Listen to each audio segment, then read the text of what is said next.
Hello, everybody. Welcome to the live stream. Hopefully you can all hear me. Looks like my microphone's on and everything, so give me a thumbs up if you can hear it, thumbs down if you can't in the chat, and we'll get this all started here. So hopefully everything is going well for you on this great Sunday. And beautiful weather here, and it's been a fantastic day so far, with a little bit of excitement to boot, but we'll talk about that here in a moment. See if everything is started up properly.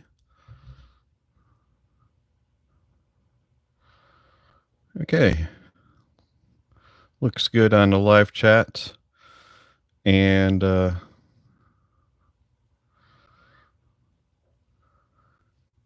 Andrew says hello. Hi, friends. Hello, Andrew. And if you could just give me a thumbs up if you can hear me talking. My microphone says it's on, so everything should be good. And welcome from Manila. That's awesome. And that's a little ways away from me here in the state of Indiana. So thank you for joining all the way from Manila. Can see and hear you fine. Thank you very much, Paul, for confirming. May God bless you always. Thank you. Yes, same to you and to everybody else. Hearing me fine. Thank you, Andrew. Greatly appreciate that. So today, just to tell you how my day's been going. So my day's been going well, and every Sunday go to church and run the soundboard and take care of the camera for the live stream. And so for our camera setup, usually we have another person that's able to run the camera while I take care of the audio, but today I had to do both. And I get the chair out to sit down, and I'm going to get comfortable for the sermon part of it, and the gentleman that's preaching doesn't normally walk around too much, so I wasn't going to have to do much other than just make sure the camera was in focus.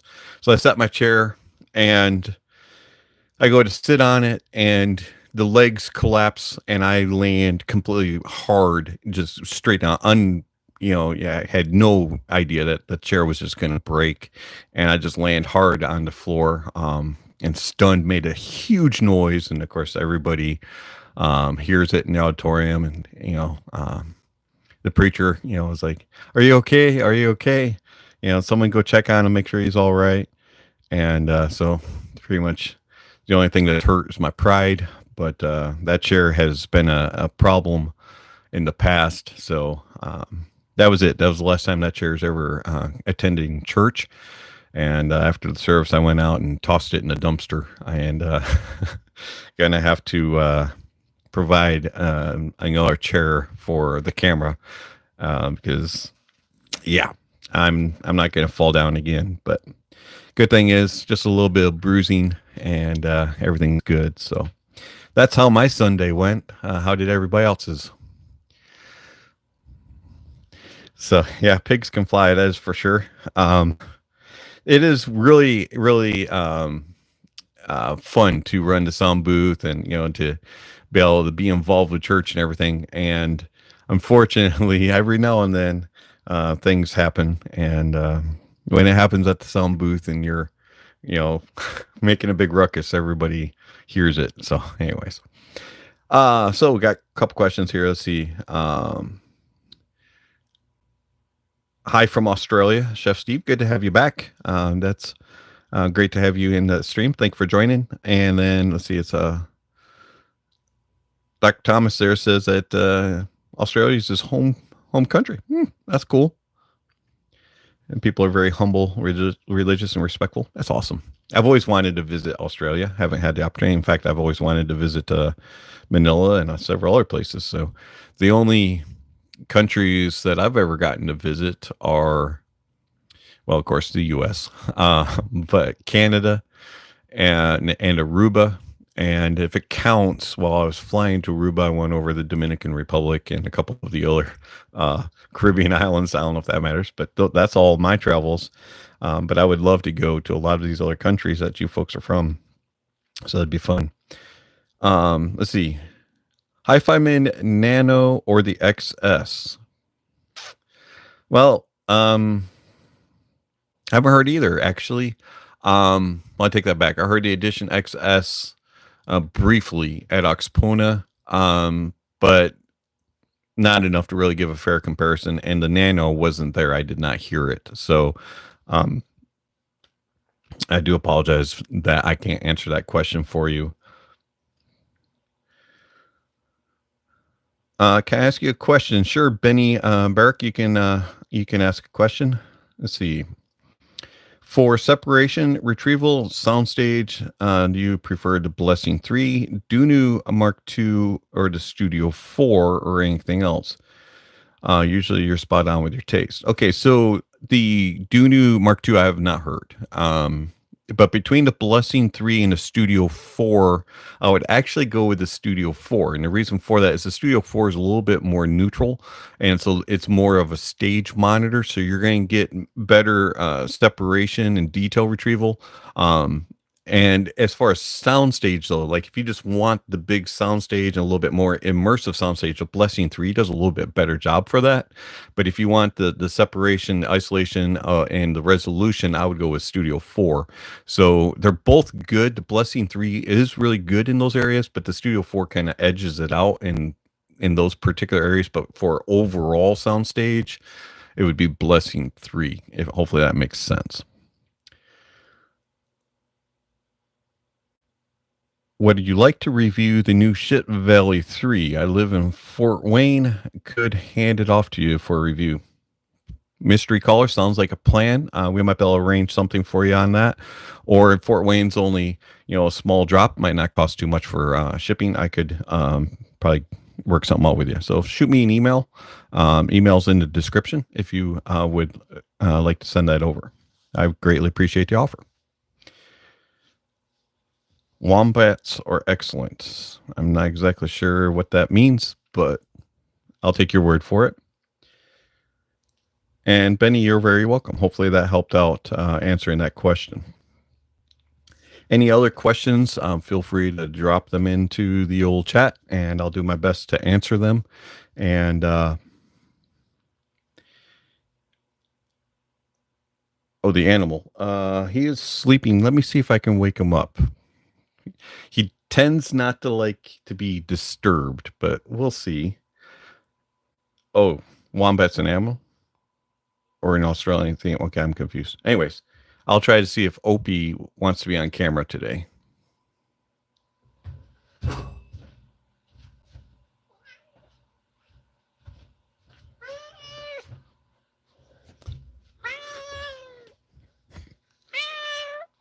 So this is Mr. Opie, and he's talking to you all right now. Yeah, you're on camera. Yeah, you don't want to be? Don't be grumpy. Say hello to everybody. Yeah. Say hello. Can you talk? Yeah. Yeah. He's a big boy. Got plenty of hair, and he weighs about 19 pounds or so. And so, he's going to go back and lay down in his bed. So, but yeah, he's the only one in here right now. The others are sleeping out in the living room along with the dogs and probably watching TV with the wife. So, but yeah, that's Opie. And he is in shedding mode right now, and we have cat hair all over the place. Okay, let's see. Kitty ASMR. Yeah. Let's see what else we got. Poor mistreated kitten. Well, he is 2 years old, and he's spoiled. He pretty much runs the household, and he's a big old sweetie, but doesn't like to be on camera. All right, let's see what else. Benny says your answer did actually. what streaming services do you use for music, and can you hear a difference between 4100, 9600, and 16 and 32 bit? Okay, so streaming services, I actually do use a few of them, but I only use them in portable use. I do not use them while I'm sitting at my desk. When I'm sitting at my desk, I use downloaded music, and I use a program called Audiophile. But the streaming services that I do use, because I want to test with them when I do reviews, and also, because in portable use, things like that, I use both Tidal, Amazon HD, and because my wife uses YouTube music, I do have YouTube music also that I every now and then listen to. But my two choices are Tidal and Amazon HD. Can you hear a difference between 41 and 96? Kind of and sort of. 16-bit, 32, a little bit. They're very hard to differentiate. It kind of depends on the song, how it was mixed, mastered, and how good your playback gear is. The differences are going to be subtle, and a lot of it's going to be more in like your resolution and in your clarity, type of stuff like that you're going to hear, and it can be very hard to differentiate. And I'll be honest, I've taken a lot of those little tests that you find online. Can you hear the difference between this MP3 and this FLAC or this DSD? And usually I end up being somewhere in the 50, 60, 70%, and it just kind of depends on the song and, if what I'm using to listen to it. So it's sometimes you can hear a difference and they're really noticeable, and then other times it's so subtle it's really hard. So yeah. I'm just being honest with you on that. It's difficult to hear differences. All right. So, Chef Steve, don't ever hit a wombat. They are like a rock and will wreck your car. Well, that's not cool. Someone says that we love you, man. Well, thank you. I love you too, whoever you are. Let's see. Maymet says, thank you for the live stream. You're welcome. And, if my voice sounds kind of odd, I have been dealing with allergies all week. And last Sunday, I actually had like laryngitis really bad. So last Saturday, 2 Saturdays ago, in the evening, I started getting this like little feeling kind of like, something's coming on, but it's not going to be that big of a deal. And when I woke up on Sunday morning, I couldn't talk, could barely breathe. I was just like, whoa, whatever this is, this came on quick. And so, started popping the meds. And Monday I couldn't work a full shift at work. I just could barely talk. And then Tuesday and Wednesday I had to teach at church, and my voice was kind of there, but it was like, don't make me laugh. I'm going to have one of those coughing fits for about 20 minutes, things like that. And then as this week has gone along, today's actually the first day in which I haven't had any of those like coughing attacks. The sneezes are still happening quite frequently, so hopefully they won't happen while I'm on camera. But they kind of come out of nowhere, and it's not just like one sneeze. It'll be like a chain of like 10 or 20 of them all in a row. But yeah, so if my voice sounds kind of funky, that's what's been going on. But you're very welcome for the live chat. Glad that I'm healthy enough to be able to do one with y'all. I always enjoy doing live chats. All right, let's see. Mehmet says, I would like to ask you about how much is the difference between the K7 and the K9. Okay, it's been a while since I heard either. Can't remember if on the K9 I did a comparison to the K7. Also, I've only heard the AKM version of the K9. I haven't heard the ESS version. If I remember correctly, it was kind of a slight difference in details and resolution, a little bit more of an improvement in clarity also, but I don't remember a whole lot, and it's been a while since I heard the K7. All right, let's see here. Yeah, Amazon HD is pretty good now. It seemed inferior when it first came out, and those differences are not that noticeable. Absolutely, yeah. Differences are really, really hard to hear, even between the different streaming services. And as you know, I did a video on it, and you can hear a little bit of differences, but it's not like so significant. Only times that I really heard something that was a little bit more kind of inferior, I would say, would be in the really lower streaming sources like YouTube Music and Spotify. Those seem to be not as good as the others. But again, if you're only using them more on the go, portable use, you're not, trying to do critical listening to them, does it really matter? Just pick the one that you like, which matches your library, that type of thing, because the differences are very small. As far as Amazon HD, yes, when Amazon first came out, they were not, their library wasn't very good. Also, the sound quality kind of sounded a little like compressed and very thick sounding. And then over time, they adjusted it and released better, and they made drastic improvements sound quality wise. And it does come closer, in my opinion, to closer to Tidal. Library wise has improved significantly too with Amazon HD. And the only thing that really holds me back from going full on with Amazon, and I'm an Amazon Prime customer, but without going full on Amazon HD, is their user interface is just not very good. It's not really the easiest to search for or make playlists. It's just kind of clunky, and also it's a little bit slow. So like when you go to search and stuff, it takes a little while to kind of bring up results. It's just a little bit on the clunky side, but as far as the music, it seems fine. Let's see. Matthew, Valley 3 looks interesting. I have the old Valley with the 6V tube model. The 12V tubes would be cool to play it with. Very interesting.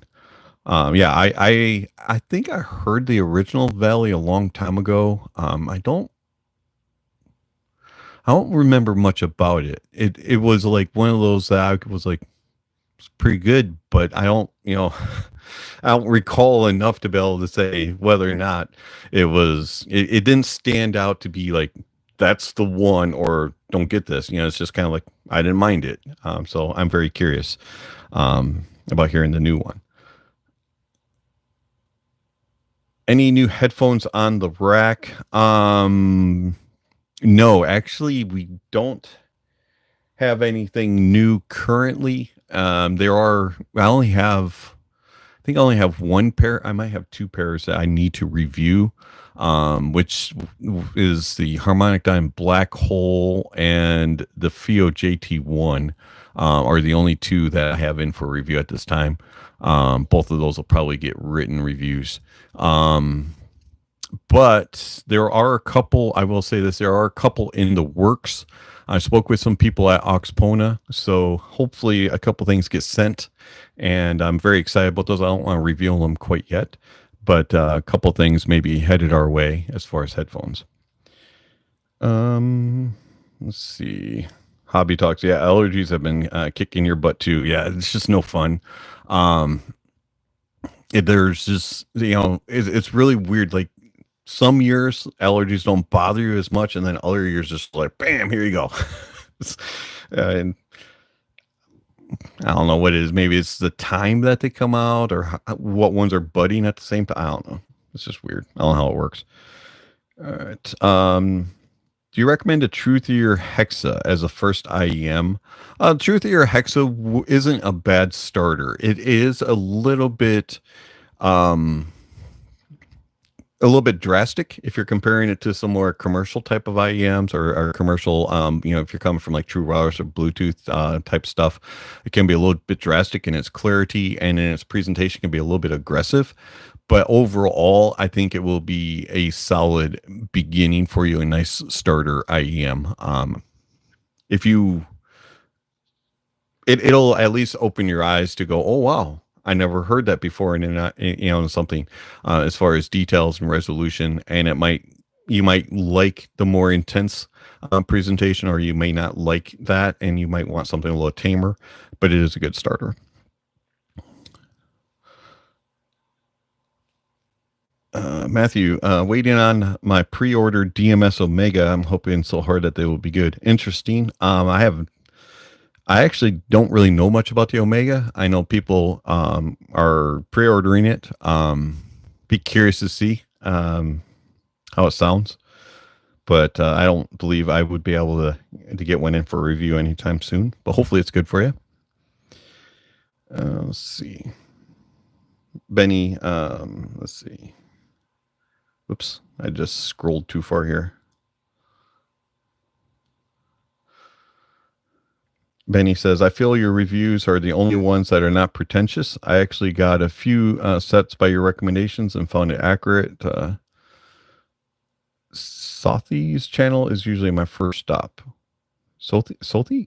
Oh, so this channel is usually my first stop. Well, thank you. Greatly appreciate that.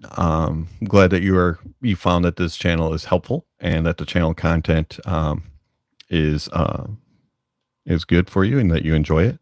Do greatly appreciate that. Hello, Carmine. How is Toronto handling today? Let's see. All right, Mehmet. If I use Hi-Fi and Aria Stealth with a FIO K7, we'll be able to get to full potential, or get the stealth to around 95%. I believe so. I think the K7 has pretty decent power with playing arms. I really honestly don't remember 100% though, but I'm pretty the K9 was pretty decent with plain Rs, and I think the K7 was pretty similar in power if I remember. So you should be all right on that. Let's see. How do I like the AR5000? I love the little AR5000 that's right over there. It is a fantastic value for its price. And if you like a 600, but you want a little bit more bass and a little bit more evenness, so it's not quite as mid-forward, AR5000's excellent little headphone. Let's see. Jim, going back to the Amazon stuff, a good point about the user interface. Even the downloads take a few seconds to track up. I finally dropped Tidal, but that interface is pretty nice. Yeah, that's probably the defining difference, in my opinion, between Tidal and Amazon HD, because they're so close in sound.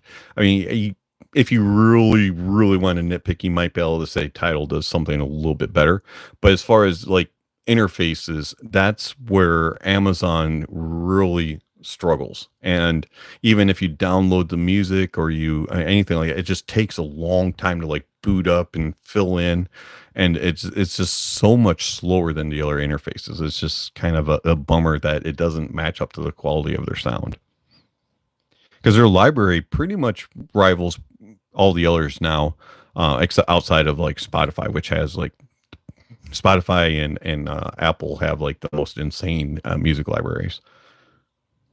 All right, let's see here. Good conversations.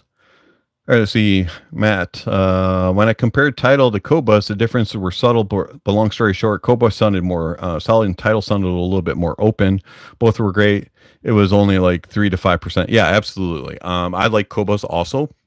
For me, the slight differences in Cobus and Tidal, for me, Tidal sounds just a little bit more like full-bodied. It has a little bit more, as you say, a little bit more openness to the sound overall. Cobus at times has, and this is in every track, Cobus at times has a little bit of brittleness for me and a little bit of like an intensity in the upper, mids, and lower treble region. That just kind of got to my ears, but it's every now and then in tracks. I could live with both, but I've just been using Tidal for so long, I'm just sticking with it. But I have no problems about it. If you like Cobus, go for it. If you like Tidal, go for it. If you like Amazon HD, go for it. If you like YouTube music, oh, okay, go for it. You know, if you like Spotify, same thing. Now, Spotify for the library, I totally understand. Apple, totally. I do think that Apple fits better within their ecosystem than it does with trying to use it on the other ecosystems. And then Deezer, same way. if you like that, go for it. And yeah, I they're all good. There's just so many subtle differences, and I think a lot of it comes down to the user experience.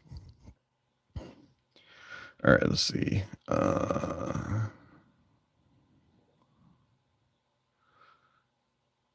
Lots of questions today. I just lost my space again. All right, so okay, HE 1000 Stealth or $700 more to get the HE 1000 SE. So I heard both of those at Oxponent. Now we're going off of the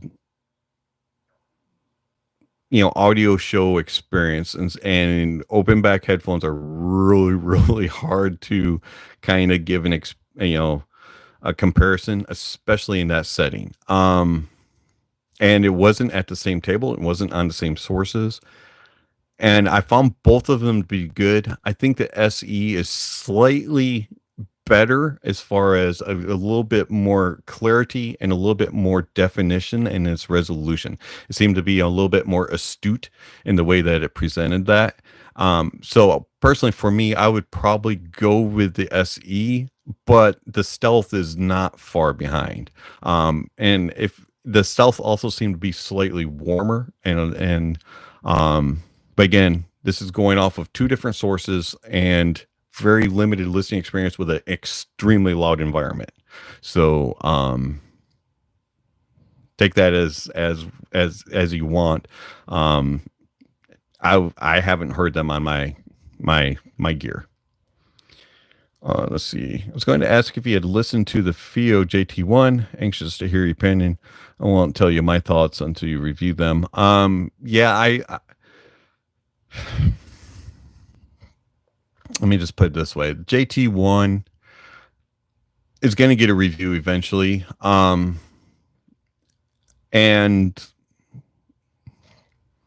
not to spoil things, but there's a reason why they're not going to get a video review. We'll just put it that way. All right. Let's see here.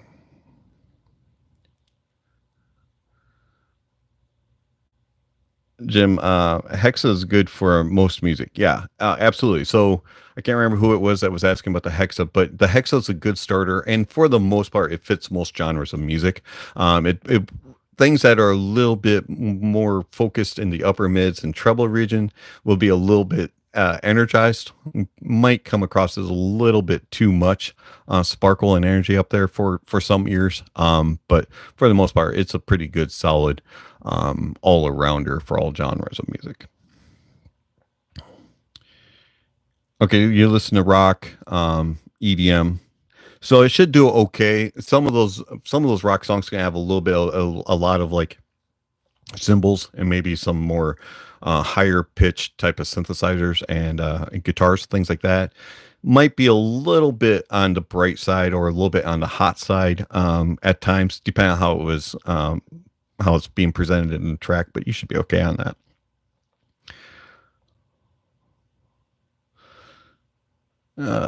Doc Thomas, warning, Dave, the FIO JT1 are nothing but muddy. Let's see, Carmine. Have you ever recommended a song? Let's see. Have you ever been recommended a song as being well done? And let's see. I recently got a copy of a CD of Breakfast in America from Britain, and I swear there's no bass. So was too good back in the day? Yeah, that's a good question. So, years back, however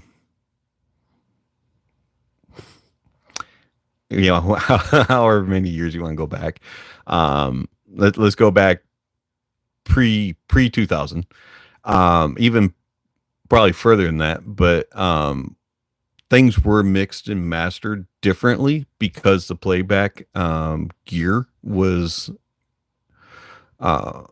performing in a different way, and also some people listen differently. We'll just put it that way. So I can see how an older recording maybe wasn't mixed and mastered with as much of an emphasis in the bass, and a lot of them were more emphasized up top, because more tubes were influenced. Things were a little bit warmer and thicker on the bottom end. Some of the analog sounds were that way, so you wouldn't want to influence it too much by adding in too much into your track, because then it would sound muddy or thick on playback. So I could see where playing some of that now could sound a little odd. But then again, you also have some stuff that does have bass, and you listen to it on more modern, and it sounds fine. So it could have just been the way it was recorded, mixed. Maybe it was intentional. Maybe they only recorded it and listened to it on a certain type of playback, and so when they went back and remastered, maybe they adjusted it for that. I don't know. That's interesting. But yes, I have gotten recommendations where things are like, oh, listen to this. This is like this fantastic track. It does this, this, and this. And then you listen to it and you're like, either your ears are different, or I'm listening to the wrong recording, or it's just a synergy of systems that makes it sound good for one of us and not for the other. Yeah, that can happen. Long story short, I think there's a lot of variables that go into it, but I do think that a lot of the older stuff was mixed and mastered differently. All right, do you plan on reviewing any flathead earbuds, or any perspective on your favorites, or maybe not your cup of tea? Okay, so flathead earbuds. Now, this is interesting because, flatheads were pretty much all you could get when I was a kid. You really didn't have in-ears like we do now, especially the ones that loop over the ear. Those didn't exist, but flatheads did. And when I was growing up, didn't really have a problem with it, probably because it was all I could get, but as I've gotten older, I tried flatheads. I tried some from various companies have sent some to me, and either they've gotten bigger, or my ears have gotten smaller, or my ears are more sensitive, or I don't know exactly what, but they're just not comfortable for me anymore. And I get really, really bad ear fatigue, especially around the ear hole, and they just hurt. I just can't have them in the ears. And several of the models that were sent to me were heavy, almost as heavy as like a regular IEM. And they were painful. And so I just finally had to tell some of these manufacturers, please don't send me any flatheads. I just can't wear them. I'm not going to review them because I just can't keep them in my ears for longer than 5 or 10 minutes before they start hurting. I did do a write-up on my website, a review of a few of the Venture Electronics ones, but those are the only ones that will ever be reviewed. I'm not going to review anymore, just because they're so uncomfortable. All right, let's see here.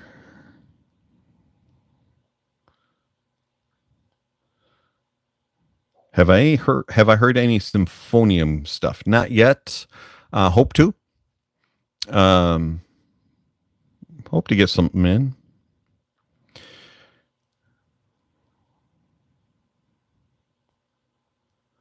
Okay, so Matt says that the HE1000 SE sounds a little bit better with a darker sounding amp.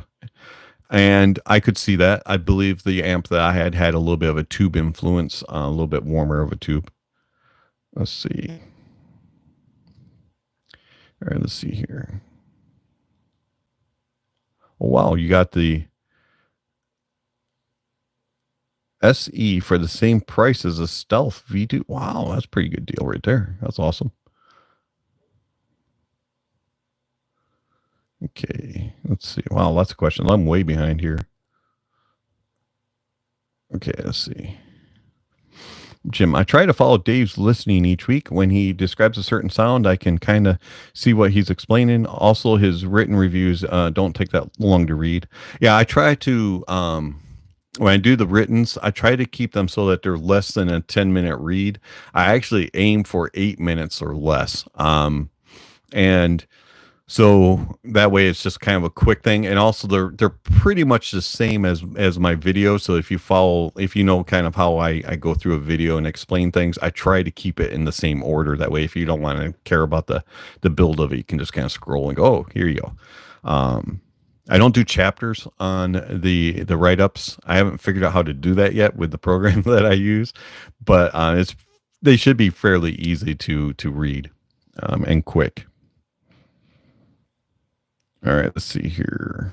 And also on those, there's a heart at the bottom of it. You have to scroll all the way through like all the credits, all the stuff that I have listed as far as links and things like that. When you scroll to the bottom, there's a heart there. You can click on that. And that'll recommend that one out, to the web. So if people are searching, it'll get more traction. Also, if you want to comment and stuff, you have to sign up for the website. So just keep that in mind. You just have to give your email address. And then also you should get notified of when our post comes. All right, let's see here.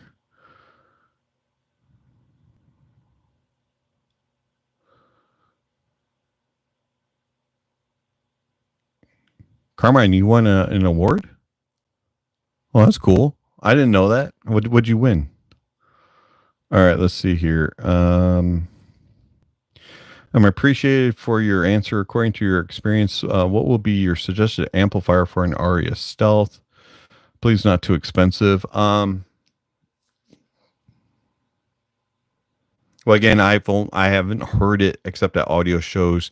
I would recommend something slightly a little bit warmer, not like overly warm, but depending on price tag, probably something like an AU, an S9C, or an S17 with a DAC that you would prefer. You could get probably a Hi-Fi Min K9 8 would probably work okay. Those are a couple that come to mind. But again, I haven't had the experience of listening to it on my gear, so I'm just kind of guessing. All right, let's see here.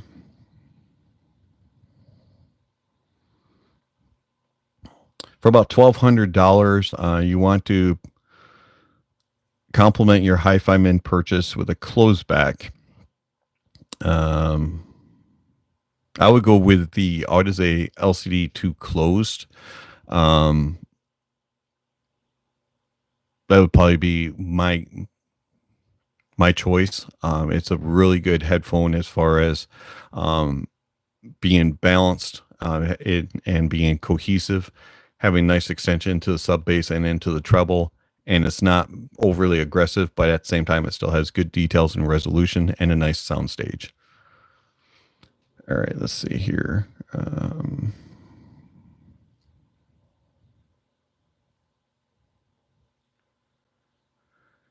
All right, Stephen Davis. I have a pair of LCDX 21s and Aria Organic currently running off of a EF 400.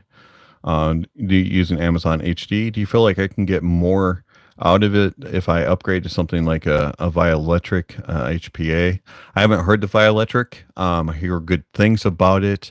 But again, I haven't heard it, so I don't know. But the EF 400 is probably good enough with those headphones, but I would think that if you infused it a little bit more, so to speak, you might get something more out of it. But I haven't heard it. Let's see. Burson Soloist would be another option for you, Stephen. That again, I haven't heard it. Let's see. I heard which one did I hear? Which one? I don't even remember which one I reviewed. Hold on. I got to look it up. They have a couple of different models. I want to make sure I tell you correctly. Yeah, so I heard the Conductor 3X. The Soloist I've only heard at an audio show. And I don't remember enough between the two, but the Soloist would be a good comparison. It doesn't seem to be quite as warm as the EF 400.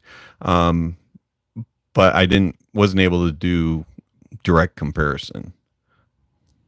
And I do not know about the Vioelectric for you.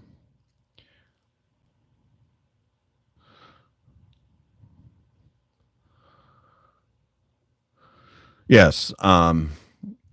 With those two headphones, the Aria Organic and also the LCDX 21, I think the EF 400 you're getting enough to be adequate, but you're not quite getting the full experience, especially with the organic. So by moving up to a soloist, you would definitely bring that out. I'm not sure how it would pair with the organic though, because I haven't heard that pairing. Um, the 21 isn't quite as source picky as the organic. And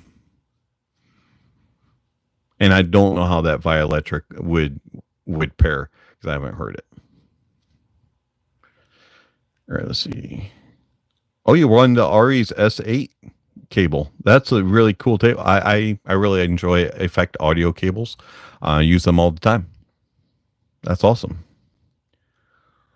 Have you received the cable yet? Have you been able to use it with anything? Any impressions? If Zen Stack, are you referring to with regards to the Aria Organic, or are you referring to the other? Sorry, my brain's going into old man mode here for a moment. Which one do you think about for pairing on that? If you could explain that for me, unknown entity. Okay, so the old Shure 846. How do new IEMs hold up to those? So the 846 spent a long time since I heard it, but it was very good. If I remember correctly, it was a little bit bassy and a little bit mid forward. So with the newer stuff, you can still get a similar sound, but at the same time, thank you very much, Dragnet Sound. Appreciate that. Some of the newer stuff will resolve better and have a little bit better details. As far as like the body and the authority that the 846 had, that's kind of hard to come by. That doesn't come with everything, and a lot of times, especially some of the cheaper stuff, doesn't really resolve that, and so it becomes a little bit muddy, and then the mids become a little bit too forward.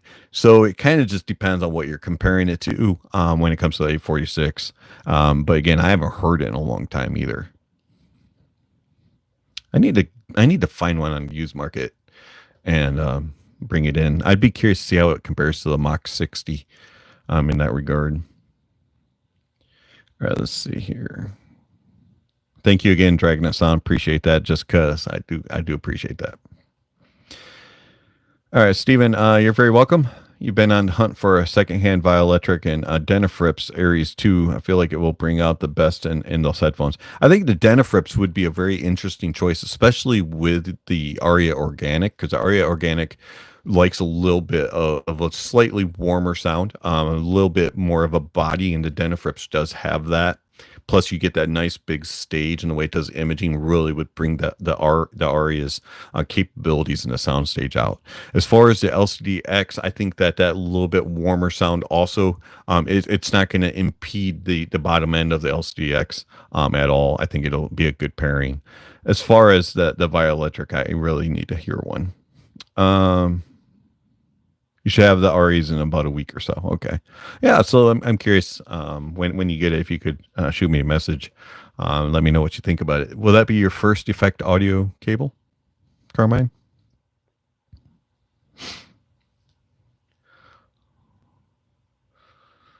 What's the most exciting IEM you have tried this year so far? Well, actually, that one's right back here. And the review will be coming soon. This will be the IO, Volar. The IO Volar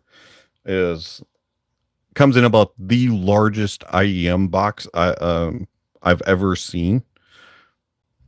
So those are the Volars. Very, very pretty IEM. And they're extremely lightweight, even though they're somewhat a little bit thicker. And from what I understand, this is the first ever IEM made by IO. Let me go grab the box real quick here.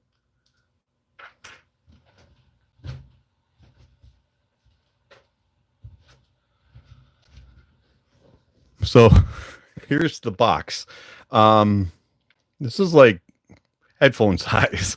It's pretty good size and pretty hefty. So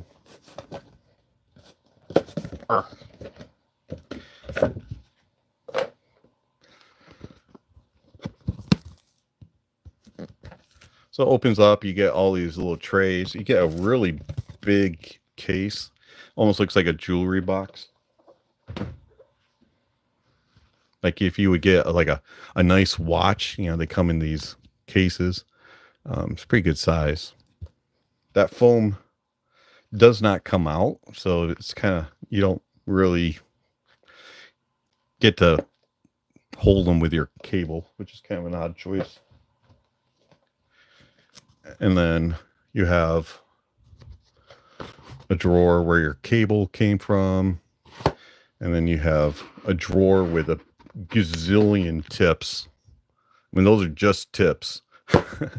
And then you get another drawer with like adapters and stuff like that. So it's a really, really nice setup that IO has included.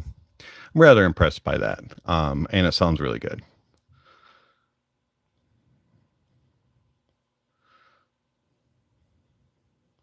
Okay, so far too large for your taste. Love the fit of the Did a Project M. I haven't seen the Project M. I don't know anything about that. I'll have to look that up. How much is the Volar? I believe it's 600. Let me look that up real quick. The IO Volar.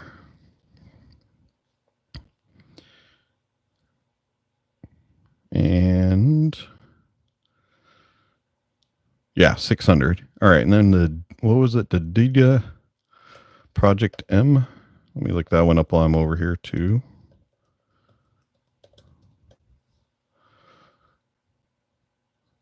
Oh, I might have to see if I can get those in for review. They're kind of cool looking. Yeah, they are a little bit smaller. Got a nice long nozzle on the Dida. Or Dida, Dida, I don't know how to pronounce that. Project M, we'll just call it that. Kind of 9.8 millimeter dynamic.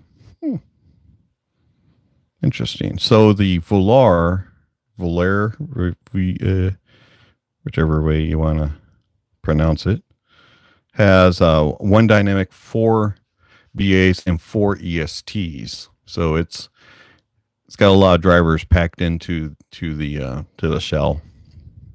It's a very unique setup. Carmine, will do. Thank you. Yeah, I look forward to the Effect Audio review from you.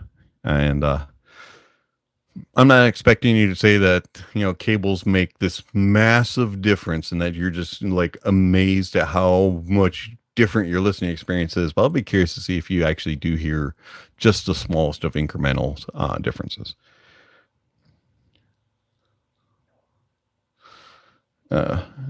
Dita is very much an end game earphone, in my opinion. It's almost perfect. Okay, I'll have to check that out. Thank you for the recommendation. Let's see. Starbuccaneer, sorry. Volar's frequency graph looks very similar to the Elysian Pilgrim. Will you be reviewing the Pilgrim? I didn't even know Elysium had a new one out. I haven't heard the Pilgrim, so I'll check into that. A lot of the IEMs that come out are on tours, and they're kind of hard to review a tour if you have a complex reviewing process. When I first started doing reviews, I did do a lot of tours. The problem with a lot of the tours is they only give you a week with the product. And with as many products as I have in the review and already things scheduled and things like that, when they just show up, it's really hard to squeeze them in and to get a true feeling of how things sound. And that's the reason why I don't do a lot of the tours anymore, because you just don't have the time and it's not at your schedule. You can't, be in communication with somebody and say, okay, I need this amount of time because I have X amount of things in the review ahead of you. They won't wait. You're going to get it now or And so it's just very difficult. Or let's see, unknown entity, organic. Okay. So yeah, you were talking about the IFI Zen stack. The Zen stack, depending on which version, I would say go with the signature version, would probably pair quite well with the organic as well. If you wanted to go a little bit on the cheaper side than a Vioelectric or the Denafrips. The other thing that you could do when it came to that is you could go with like a Neo 2 and then add an amplifier. And you would get a similar sound with a little bit better resolution than the standard Zen DAC. But that's a good option. IFI is another one. Now, if you wanted to go full bore IFI, you could always get the Phantom or the Pro IDSD signature. But you're looking at probably a little bit more than what the Vioelectric or the Denafrips would cost you. So there's that to consider too. Let's see. All right, so make sure to order a box of the FIO HS18 or HS18, sorry, ear tips for the distance, the stock tips, which are final audio, lack a lot of bass. Yeah, I have quite a few. I don't think I have the FIO ones though. So thank you for the recommendation on that. Definitely would take you up on that suggestion. All right. All right. What are your thoughts on the Harman target curve? Do you think it's still relevant now after a few days out? So, as I've always said, Harman target curve is a preference curve, just like all the others. I've never thought it was neutral. In fact, I don't think any of the other ones are truly neutral. But do I think it's still relevant? I think all the preferences on curves are still, relevant to a degree. Do I think that it needs to be treated the way it is as being, the only one to really follow? No. But it's still a preference for a lot of people, and I can understand that. All right, let's see here.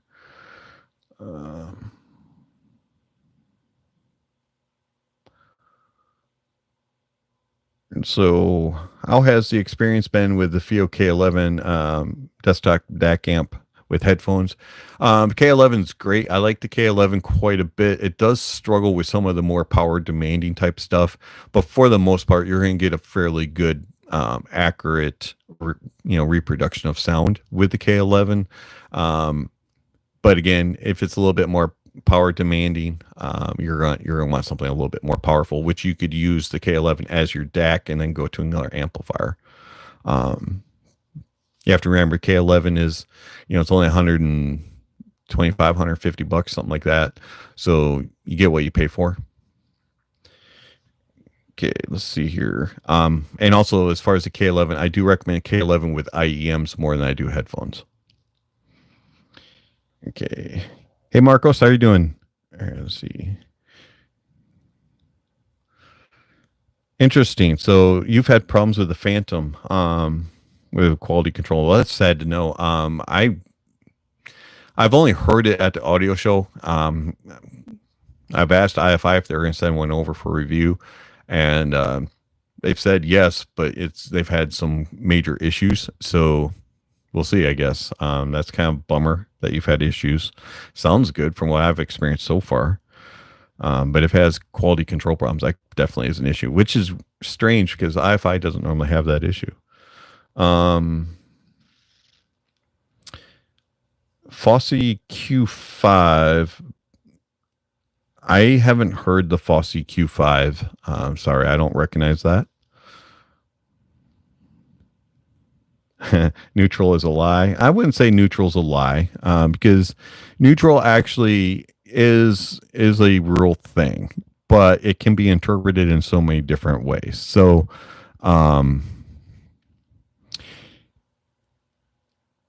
just give you my definition of what I believe neutral is, and I'm going to give you a definition that also kind of ties in with it. So when I'm describing neutral, I'm going to say that it's a reproduced sound that's free of colorization and that is not natural. So if neutral is uncolorized sound that isn't colorized by nature, that's what natural is, or neutral is. And then natural is realism, and it's reproduced sound that matches everyday real life audio sound. So real life audio sound has a little bit of body to it, has a little bit of colorization to it.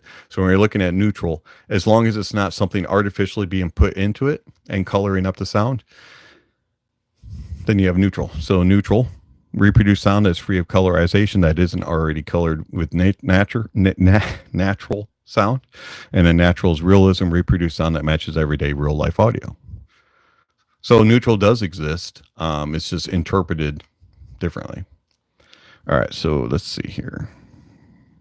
And that's hence the reason why I say most of the target curves or preference curves aren't really neutral, because most of them have some sort of colorization to it. All right, let's see here. All right, so ACC, out of spectral sound and audio EQ with power amp equalizer, which is better for IEMs on Android? Any other recommendations? I don't really use EQ programs. The one that I have used is UAPP, which is USB a Pro, something like that. But I don't really use the EQ. I don't use EQ for a personal choice. I prefer to hear things as is, in stock form, no matter what. So, I use EQ when I'm running the soundboard and things like that. But as far as listening to music, I don't EQ even on personal time. So I'm not a good person to answer that question. Let's see. What is the second best IEM? Second best IEM under $200 for a soundstage. Final ear series sound good with audio EQ profile. Again, I'm not sure about the EQ part. Final audio, I've only heard a couple, like the A4000 and something else. A5000, I think it was.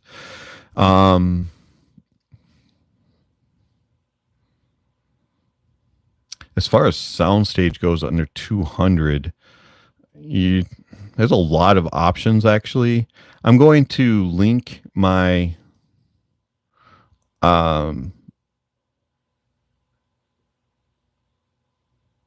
my rankings list, and you can look through that and sort it by price. And there's on the IEMs, there's a link for reviews, and that'll help you be able to answer those questions. Whoops. Give me a moment. That will not let me. That's my personal account. And I just froze up my computer here. Hang on a second. Come on.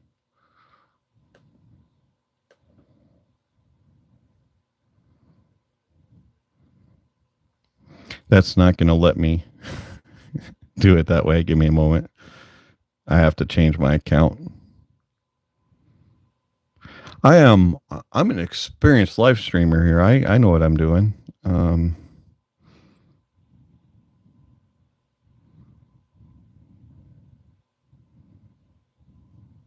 Okay, here we go. So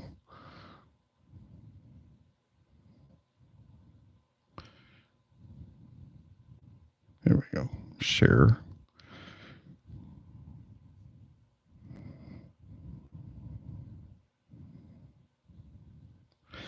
I'm doing well, Nico. Thank you for swinging by. All right, let's see if that works for you better. There you go.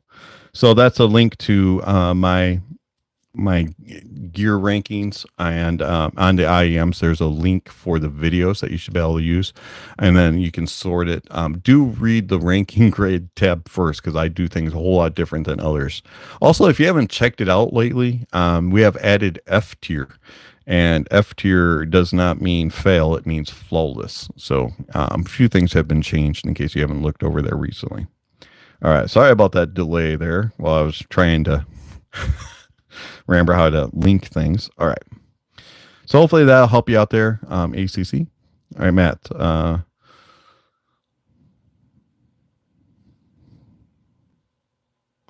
Yeah, China definitely is having some economic issues at the moment, and it'd probably be better soon. But right now, it's rough for tech.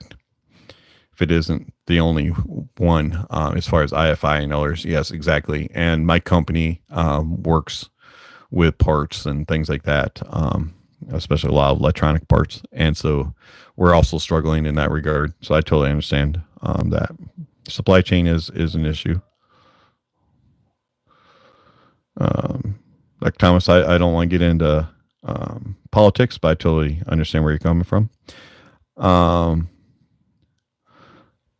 Yeah, IFI has come out with a higher spec one. I don't remember the name of it at the moment. I do have their new dongle, the Kenzie, which is a tad bit pricey, but I'll be reviewing that at some point. Let's see here. Carmine, no problem. You got to run. Absolutely astounded about the Denafreps Aries. And I'm looking forward to the Aries IEM cable. Seems that it's like the stars are aligning for sure. And have yourself a great Sunday. Thanks for swinging by, Carmine. And then let's see who else is on here. Kitty, the door's closed. You can't get out. Kenosabi, or Kemosabi, did you hear about the Verum 2 that will be releasing this November? Those headphones look very unique. Might be worth a look. I knew he was working on one when I reviewed the original. He had told me that he was in the works, and I'm not sure if I'll get one in for review or not, but I should send him a message over. So the Kickstarter is going through, so that means that he's getting closer. It'd be very interesting to see what he's done. ACC, you're welcome. Kimosadi, totally worth it. I understand that. All right.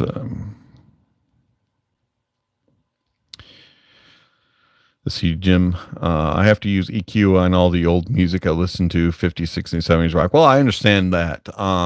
Especially with some gear, some of that music is just so poorly mixed, or it was just inferior equipment at the time that it can be a little difficult to listen to without taming and certain. I mean, I totally understand that. But for me, it's just I prefer to get the. I'm a purist at heart, so I would just prefer it to be un-EQ'd. I'm not saying you shouldn't EQ. I'm just saying I prefer it that way. I'd rather my ears get a little abused by some old 50s, 60s, 70s rock music when I listen to it. But there may be some things that every now and then I'm like, maybe I should EQ that. So I get it. I do. All right, let's see here.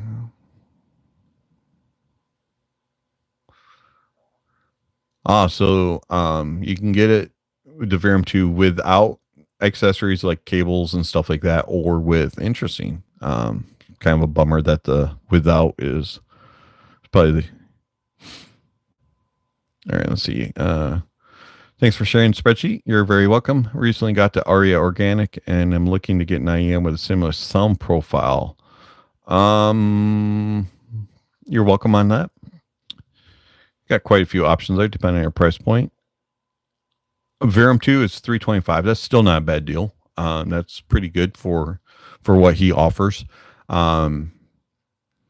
Very unique experience, I will say, with Verum. He does some interesting stuff as far as sound, and it's for the price tag that he offers them at. It's incredible what you get, because there's a lot of headphones that are even more expensive than that just don't sound as good. So if you're looking for sound quality more than anything,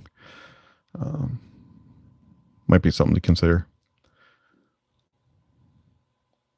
All right, so good question so far. Looks like I finally caught up. If I skipped over you by accident, I apologize. Could you re-ask your question if you're still lingering on watching?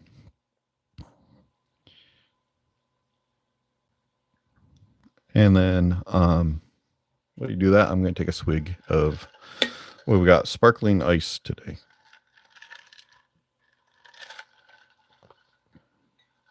So on my as you saw earlier in the week, I did a video where I explained, I have to change some of my my scheduling, and my abilities to be able to do videos has been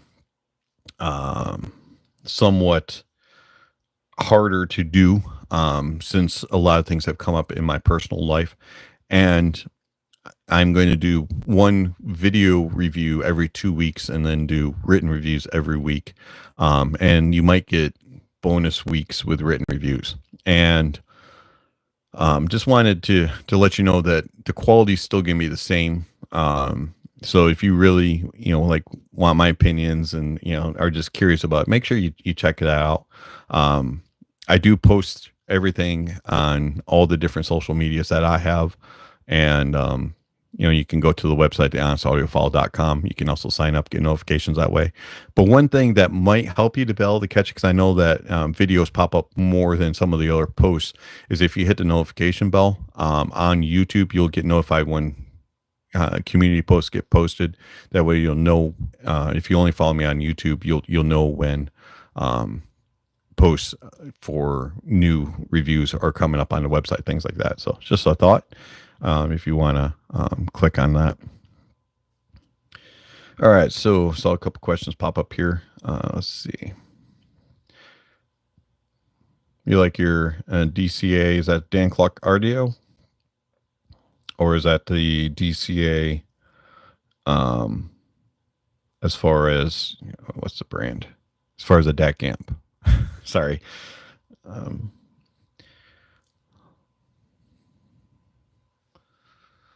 Okay, so since I have caught you live, can you give a take on your best 2.1 active speakers, $500 example, something like edifiers? Thanks in advance. Okay, so the only actives that I actually have are the monoprice MMRs, and I have the 5-inch version.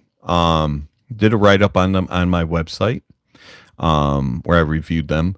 They're ribbon speaker, just like the Motions 15s back here, but they are powered. I also connected them with a monoprice subwoofer. Now, are they as good as using, like the Motion 15s or the Wharfdale D310s? No. But they do have EQ, so you can, change the bass and the treble, which is a nice touch. And they have enough of a clarity to be able to give you the details and the information. The tone and timbre is slightly off on them. They're not quite as natural sounding as the Motion 15s or the D310s. But for the price tag, which I think they're $400, they might be cheaper than that now. They're a pretty good option, but I don't really use them anymore. I use my Martin Logans instead. But there is a link. Let me see if I can drop that in the chat here for you. It was a while back that I wrote that review up.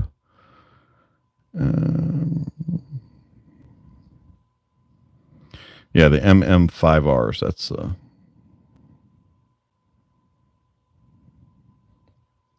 model of them. I don't even know if they're available anymore or not. So, but here is a link to that review. So the MM5Rs are a good option. As I said, you can kind of EQ them and change that a little bit to help that tone and timbre issue a little bit. They have plenty of power. They get very loud at low volumes. I was rather impressed by that. And there wasn't really any need to add a subwoofer, but the subwoofer did help a little bit, bringing in a little bit extra body. Oh, okay. So the Dan Clark Audio Aeons. I like the Aeons. The clothes were really cool. Thought they were extremely comfortable and have really nice sound.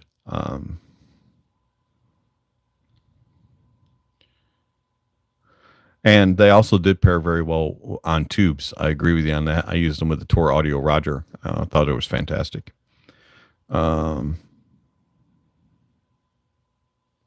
Yeah, the AR 5000 is actually a really, really nice looking little headphone. It's extremely comfortable and very, very light. With the red on the, it's kind of cool looking how it brings that out. They have a very interesting inside on them. Kind of hard to see, but they're angled and covered.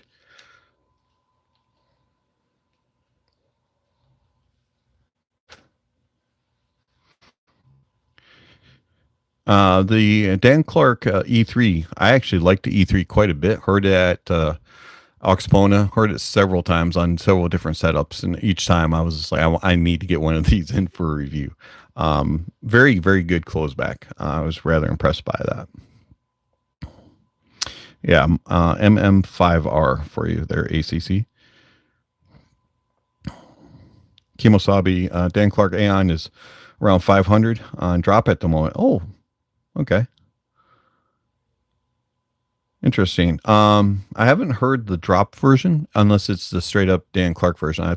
I know that they did a ether version for drop. Is the Aeon one also a drop collab, or is it the straight up Dan Clark option? Because they did make some changes to the other one.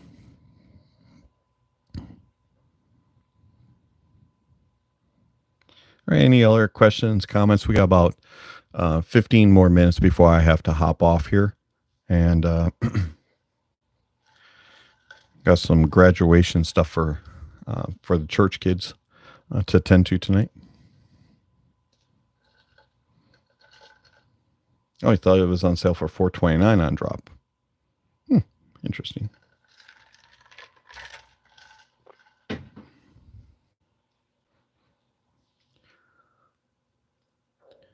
So you got the Allo S.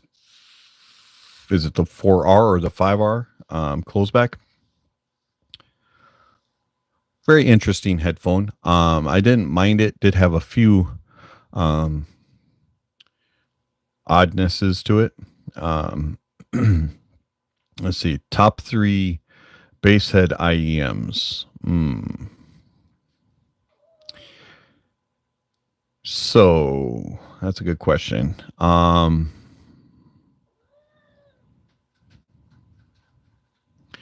to think here. As far as bass head, you have the Audeze OH700 VB, the Tri-Meteor, and what's another really good bassy bass head that I liked? Trying to remember. There's quite a few actually that stood out. I don't know if I would put it in top 3 though, but you have the Chimera Odor. Let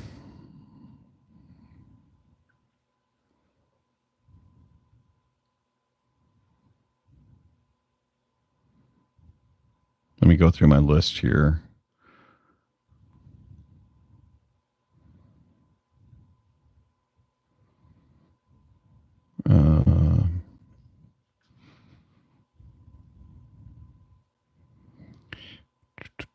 Trying to remember, what was the other one? Top pick though is the Audeze.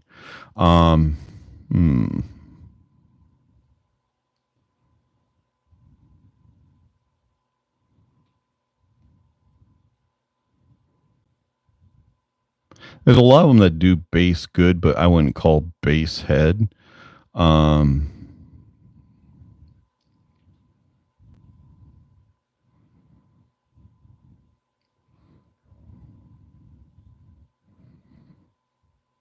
Well, I can come up with 2.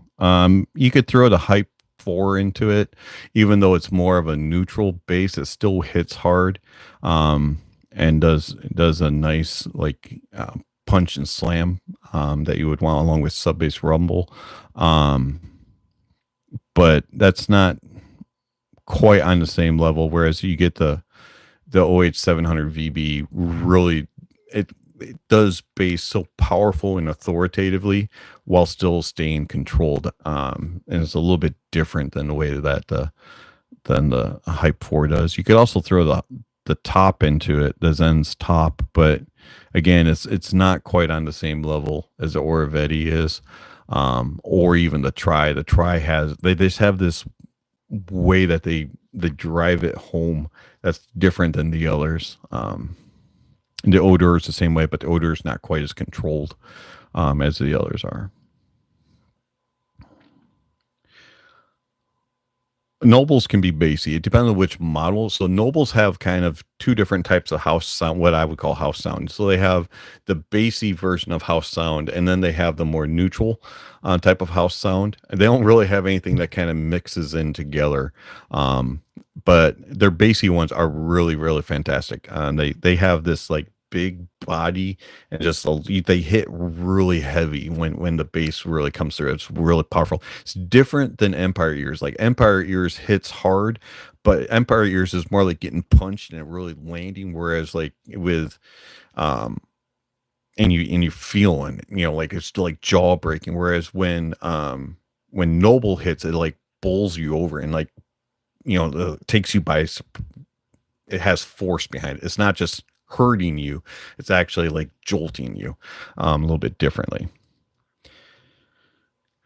Top 3 bass head headphones.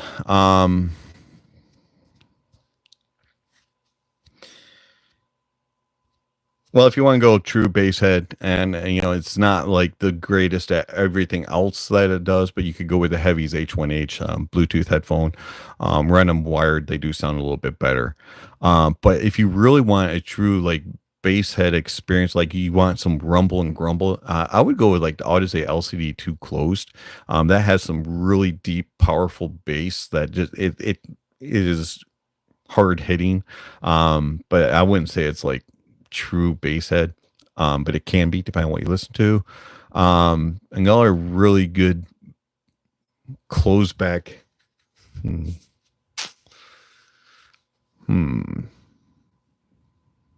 Now you're making me think.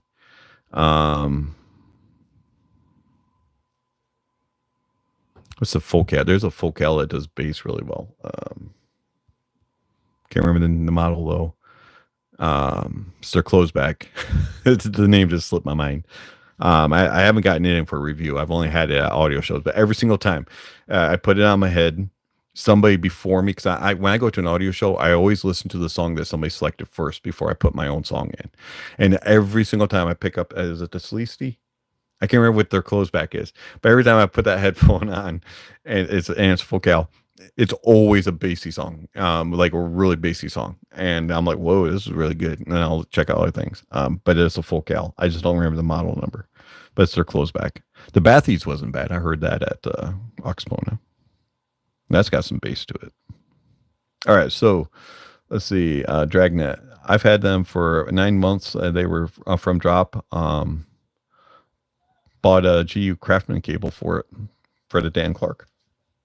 Interesting. Thank you very much for the gift there, Dragnet. Appreciate it very much.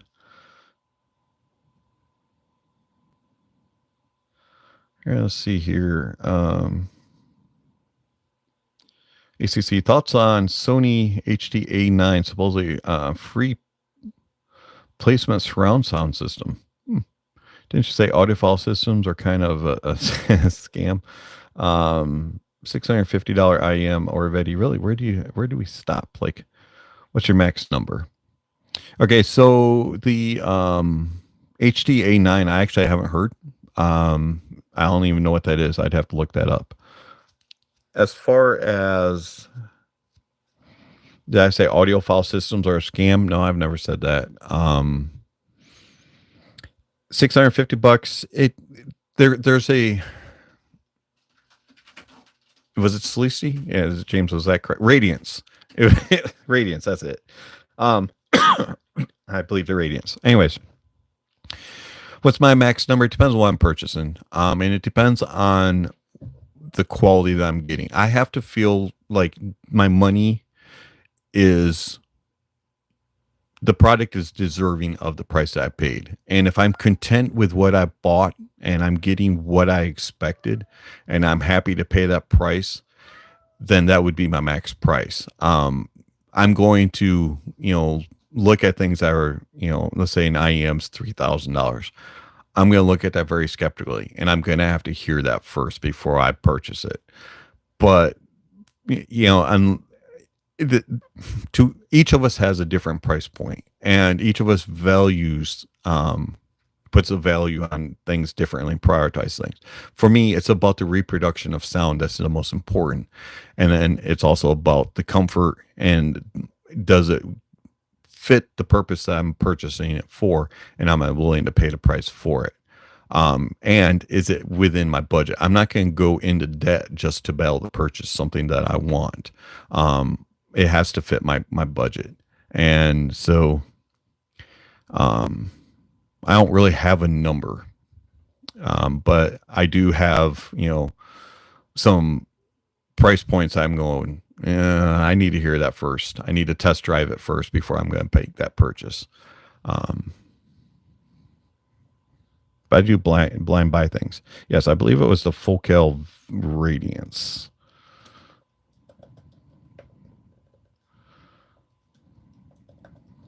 Let me see. Yeah, it's a close back, right? Yeah. So, Sleazy's also closed back.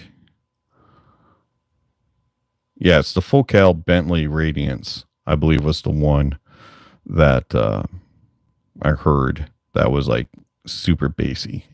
It was really fun. I think that's the one. I'm sorry, I really don't remember the exact model, so if I'm getting them wrong, I do apologize. But I haven't had them in for review. That's just something I've always heard at an audio show. As I said, it's always, whenever I pick that headphone up, that's the one. All right, so could be the Sleazy or the Radiance, either or. Anywho, any last questions, comments, concerns, anything like that? Dragnet, you have yourself a great weekend. You too. Thank you for swinging by. Appreciate that. Appreciate the gifts. Getting back to the point, is Audiophile's sound systems a scam? No, I don't believe they are. I do believe that you can get Audiophile sound for the right price, and that you're searching for something different than when it comes to the commercial type of sound signatures. And there's quality in everything. It just depends on what kind of quality you're looking for and what you prioritize. But if you're looking for an accurate reproduction of sound, yeah, there's no scam in finding that. And I've never said that audio file systems are a scam.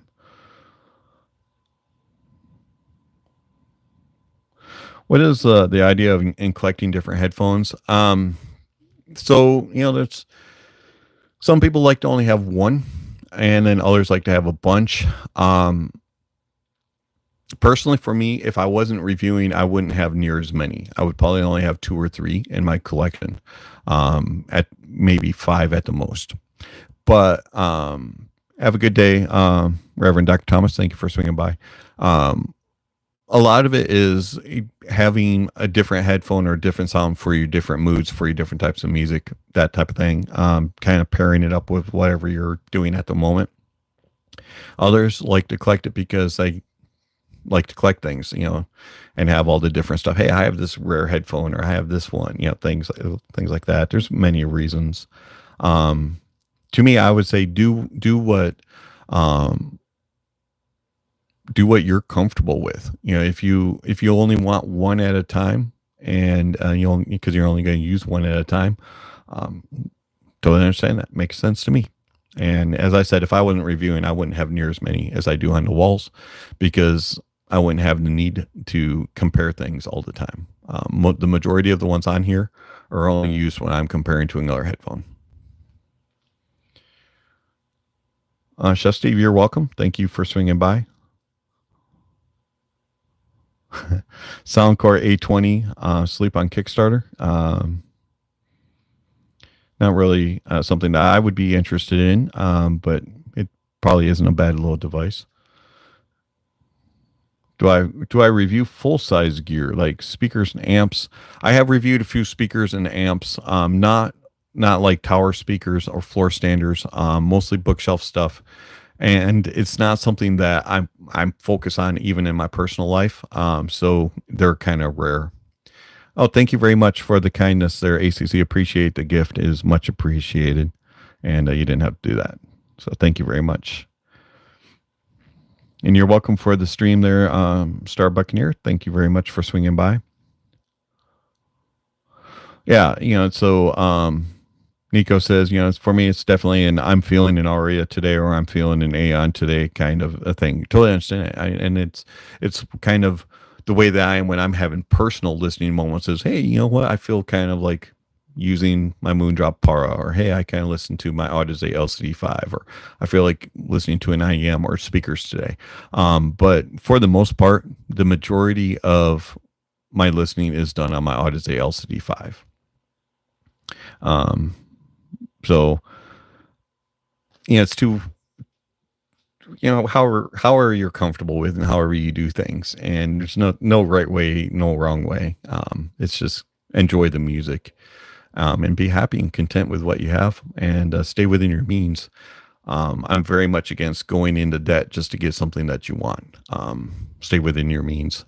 Even you can find sound that pleases you no matter what your budget is. All right, so thank you very much for all the gifts that were given today. Appreciate that, and I appreciate for everybody swinging by and saying hello, asking great questions, and asking me to put some thoughts into some of the answers there, especially the base head questions from Chef Steve. Thank you very much. But I do greatly appreciate it all, and we'll do a live stream again sometime soon, and you can catch more reviews, all that kind of stuff, on YouTube, on my website, and follow me on all the social medias, and you can keep up to date and all that kind of stuff. Am I on the road doing sports, etc.? Hope you make that kind of content. Not sure. I'll have to think about that one. But thank you all for swinging in. Do greatly appreciate it. I'll try to getting our live stream in either the end of this month or the beginning of next. And got some exciting stuff coming out, written reviews and video reviews planned. So hope to see you all in the comments, and thank you for everything. And you all have yourself a fantastic day. And I'm sorry for people that just joined this. And this is, I wish that I could spend longer, but I got to run and take care of some graduation stuff. So have yourself a great day, and I will chat with you all later. If I can figure out how to exit. Have yourself a great day, and enjoy the music. And don't forget that honesty is the best policy.